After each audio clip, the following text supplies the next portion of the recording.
చామంతి పూలతో కానీ గన్నేరు పూలతో కానీ ఇంట్లో పూజ చేసుకోండి. అలా పూజ చేసుకున్నట్లయితే మీకు తొందరగా ధనలాభం కలుగుతుంది.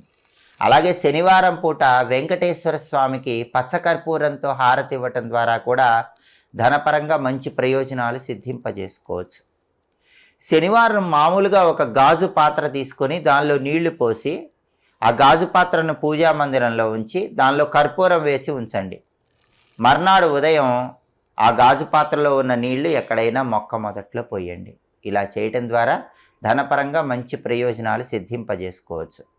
అలాగే జీవితంలో ఎలాంటి కష్టాలు లేకుండా ఉండాలంటే, ఎదుగుదల తొందరగా రావాలంటే, అభివృద్ధి తొందరగా రావాలంటే మూగజీవాలకు శనివారం పూట బెల్లంతో తయారు చేయబడిన పదార్థాలు ఆహారంగా వేయాలి. ఆవులకు కానీ, ఎద్దులకు కానీ, కుక్కలకు కానీ, కోతులకు కానీ